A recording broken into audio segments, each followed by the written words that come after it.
The Shooter Shack.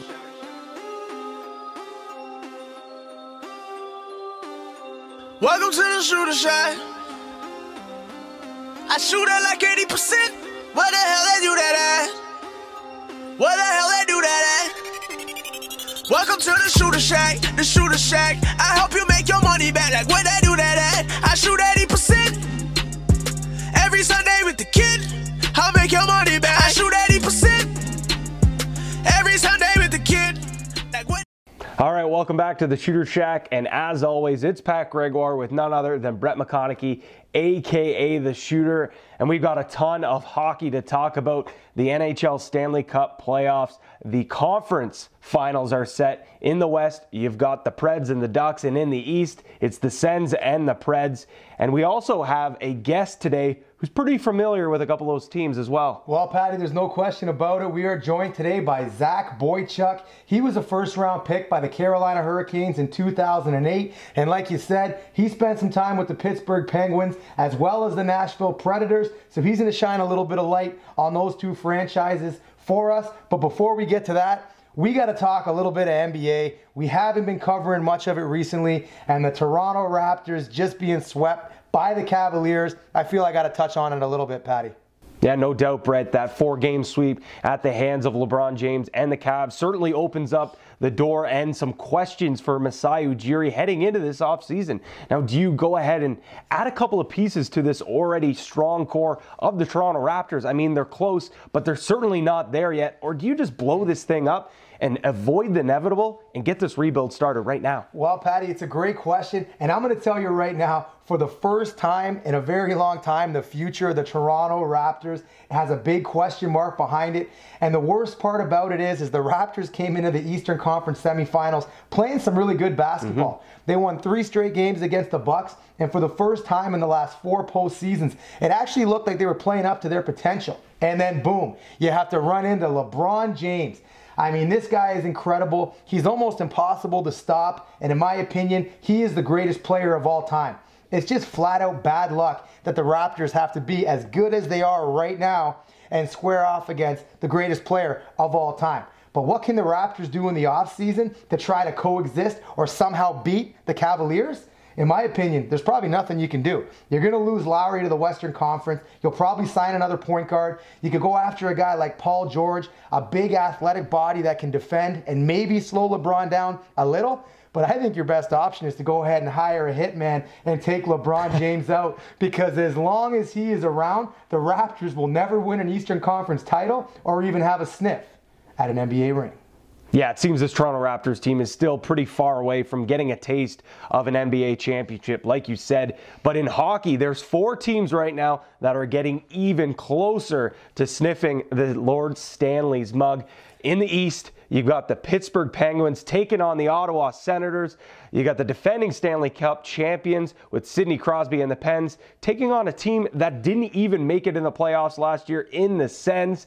A lot of doubters didn't think that they could get this far, including myself and you. Yeah. So I got to ask you, who do you like in this one? Well, Patty, it's a good team to start with because I've doubted them twice now. But hey, it is not their fault that the new NHL-style playoff format has favored them. They were able to beat the Rangers. They were able to beat the Bruins in round 1. And all of the haters, because not a lot of people, including Vegas, thought that Ottawa had a sniff at winning either one of those series. So to grab both of those series wins, it shows a lot to me, and it shows that these guys are for real. Craig Anderson, he hasn't been great, but he's played good enough to get the job done, and that's what's important. Carlson, for the most part, he may have been the best player we've seen so far in the NHL playoffs. Kyle Turris, he looks unbelievable. Bobby Ryan is starting to play similar to the amount of money that he gets paid. He is playing some good hockey. He's scoring big goals. He's blocking shots. But guess what? Now you're playing against a powerhouse in the Pittsburgh Penguins. This isn't the Rangers or the Bruins. This is the defending Stanley Cup champion. So all you Ottawa enthusiasts out there, here's your chance to show us what you got, because I've went 0-2 in those series picking, and I don't think much is going to change here. But finally, I'm going to get a win, because the Pittsburgh Penguins are going to do some damage on the Sens, and they're going to close this thing up in just 5 games. Yeah, Shooter, I agree. I think the clock is striking midnight on this Cinderella story. I agree. I think the Pens take it, but I think it goes to 6. Now we're shipping over to the Western Conference where you have the Anaheim Ducks just finishing their series off in 7 games against the young Edmonton Oilers, taking on the Nashville Predators, who have absolutely steamrolled through their competition. We know you like them, so do I even bother asking who you like in this series? Well, Patty, it's pretty simple. I've told you from the start, I like the Predators to go all the way this year. I liked them against Chicago, and I sure as hell liked them against the Blues. But now, every analyst in the NHL, they want to jump on board with the Preds. Las Vegas, the odds makers, they want to jump on board with the Preds. Once again, this is a simple fact of the wise guys watching what the shooter does and adjusting their plays accordingly. I'm sick and tired of it, to be honest with you, but go ahead and piggyback the shooter and make yourself a few bucks. When these guys get it done, the real deal, James Neal's going to be sitting right here beside the shooter and Patty with Lord Stanley's mug, slurping back a couple cold ones. But before we get to that, they got to get through Anaheim. A great mix of young talent and some veteran leadership. Guys like Ryan Getzlaf and Corey Perry have been here before and have won the Stanley Cup. John Gibson's playing some great hockey, so they definitely have a chance. But like you said, do you even have to ask me? Probably not. Because, Patty, I am going with the Nashville Predators to head to the Stanley Cup final, and they're going to do it in 6 games. Yeah, Shooter, this is going to definitely be the most challenging series so far for this Nashville Predators team, but I think they answer the challenge. Getzlaf and Perry have been playing really well, but the Preds get this one done in 7 games. Now it's time, though, for everyone's favorite segment, the Donkey of the Week. Well, Patty, before we bring it to you, I want to first of all throw a shout out to Fresh Crowd. These guys are the social media superheroes. They run my social media, and they can do the same for you. So this week, the Donkey of the Week is brought to you by freshcrowd.com. And for this one, we are heading into Washington. There is breaking news. This just in. Mario Lemieux now owns 2 franchises, the Pittsburgh Penguins and the Washington Capitals. These guys just can't get it done. Back-to-back President's trophies and back-to-back second-round eliminations. I heard that Ovechkin in Russian means choke artist. You barely beat the Buds. You choked on the salty truth in Game 7 at home. Shattenkirk, get a bloody handle on it. Backstrom, you're fighting the truth. And you, Alexander Ovechkin, you are the Shooter Shacks. Donkey of the Week. All right, ladies and gentlemen, today we got a special guest with us once again. It is former first-round pick by the Carolina Hurricanes. We are sitting down with Zach Boychuk today. We cannot thank you enough for stopping by. Zach, how you making out down south? I'm doing good. Got out of Siberia, so I'm staying nice and warm down here. Oh, that sounds great, buddy. It's great that you made it back. Let's rewind the tapes a little bit back to 2008 when you were drafted first round by the Carolina Hurricanes. Can you take us and the viewers of the Shooter Shack through that day, that whole weekend, and how it was for you? Oh, it was great. It was a big day for me. I think, you know, looking back on it, I think one of the high points in my career to be a first round pick, and you know, the whole years leading up to it, and then being in Ottawa, my draft, you know, my family was there, friends, you know, aunts and uncles, grandparents. It was just a great time. We made a bit of a trip out of it. We went to like Niagara Falls the day before, and then made the trek to Ottawa, stayed in a hotel, and you know, you're there with your agent and you're sitting in the stands basically waiting for your name to get called, and every pick goes by, you're getting more and more nervous. You're hoping that you go, and finally 14th pick, I was picked by Carolina, and Ron Francis called my name, went up there and shook Gary Bettman's hand and shook the rest of the brass's hand, and it was definitely a great day for me. Yeah, special moment, no doubt. Now you pride yourself off being, you know, a two-way player that can play on the wing or center, very versatile. Do you think that this is one of your biggest attributes to be such a successful pro? Yeah, I try to be versatile. I think with me and playing in the National Hockey League and playing pro, you got to be able to play throughout the lineup, and whether that's center or wing or on the fourth line or on the first line, you need to be able do a bunch of different things, and for me, I always relied on my speed. I'd like to play physical, and I like to shoot the puck. So that was what kind of got me to the NHL, and once I got there, you know, it was just bringing energy every night and trying to contribute offensively. Well, there's no question about it. You definitely bring some speed, and you like to throw the body around. So down here at the Shack, we appreciate that. Now, can you talk a little bit about who the most influential people in your life are and have helped you with your hockey career? I think obviously my parents, they were huge.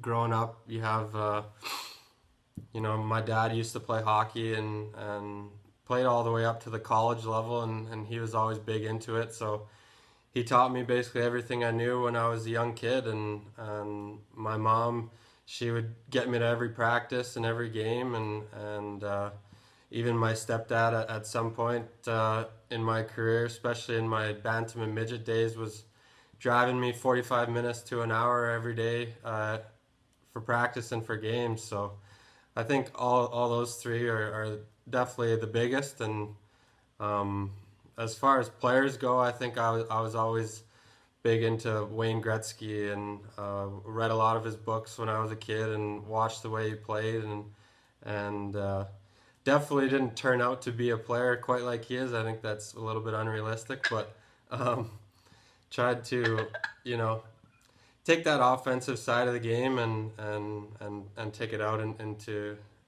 on the ice.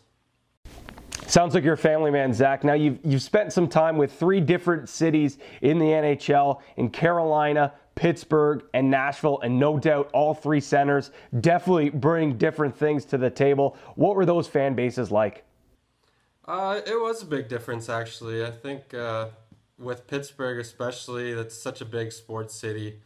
Everybody's just walking around with, whether it's Penguins gear or Steelers or Pirates, and everybody just seemed to, that's kind of all they really cared about. And in Carolina, it's all about football and basketball and stuff like that. So you don't get noticed as much when you're out having dinner and doing stuff like that. But at the same time, the fans were great in Carolina and in Nashville as well.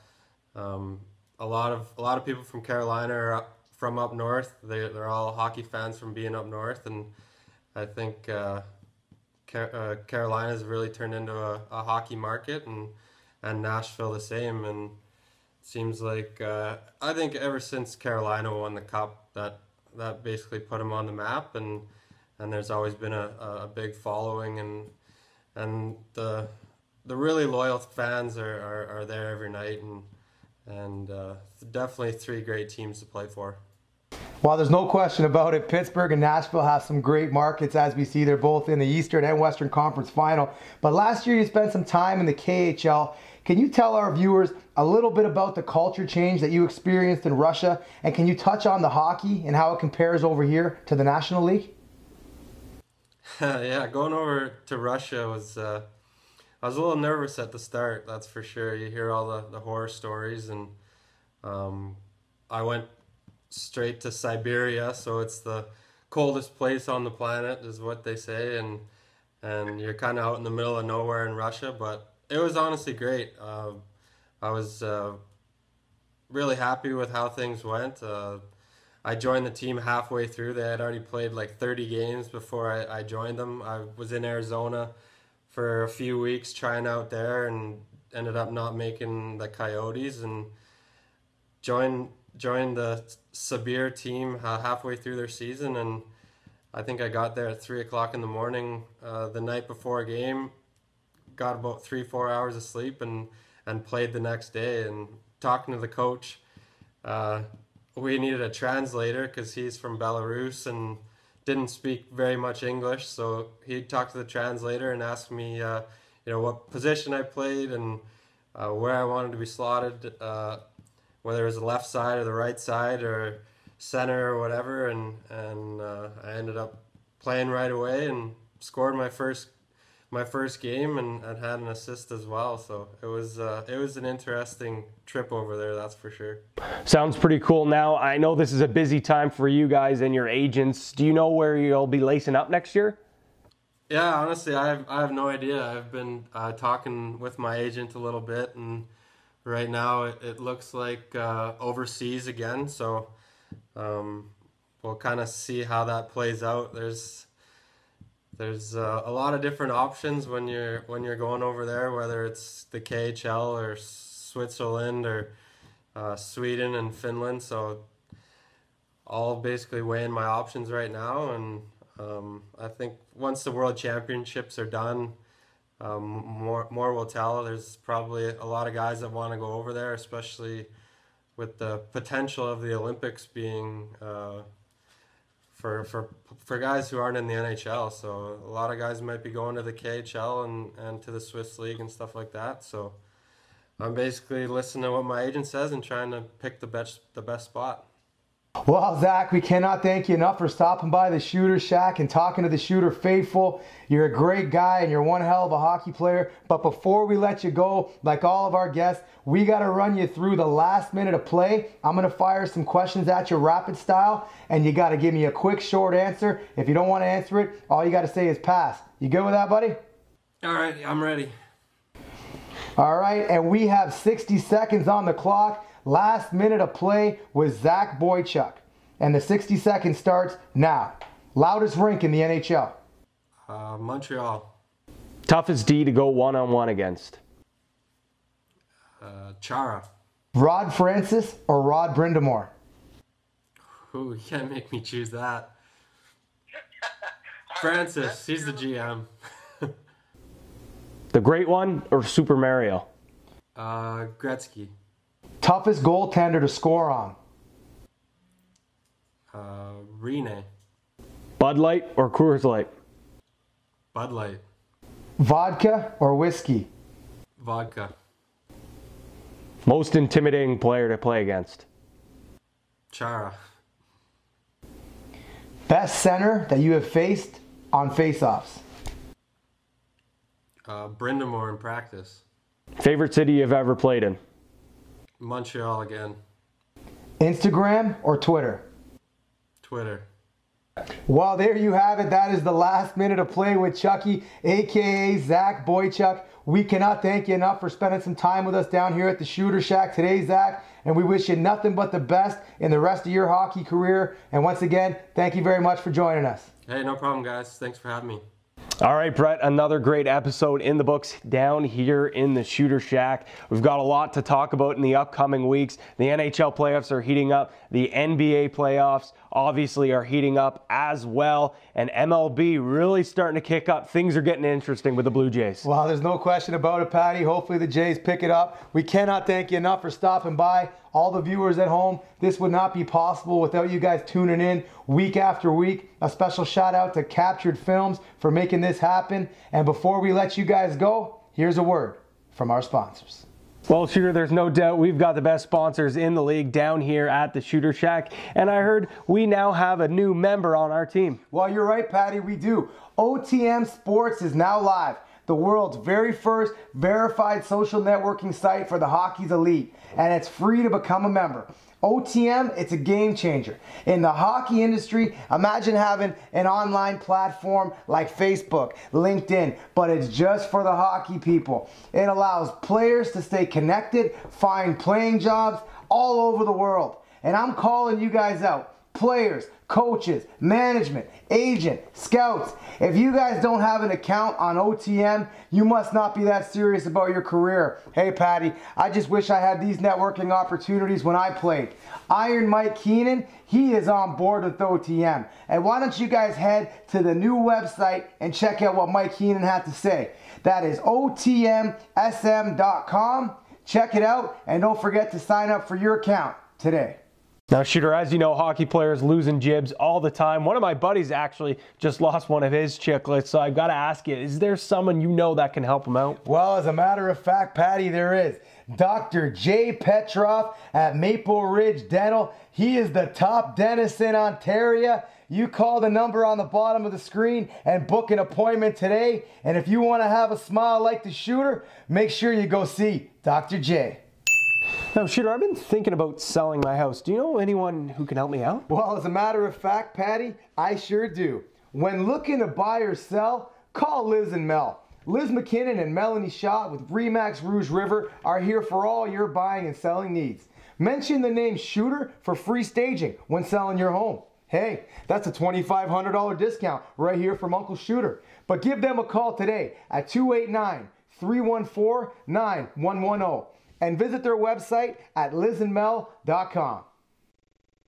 And Patty, while we're here down in the shack, I want to thank a few of our other sponsors. The first one, Wilkins the Barber, the #1 barber in the GTA. And when it comes to the one you want with the clippers, the one you want with the baby powder on the brush, he's the one you gotta have. He keeps this beard looking fresh and looking sharp, and don't think for a second he can't do the same for you. The Royal Oak Whippy North at Garden in Taunton. This is one of my favorite sponsors down here at the shack. Pop in and say hello today and let them know the Shooter sent you for a 10% discount off your bill.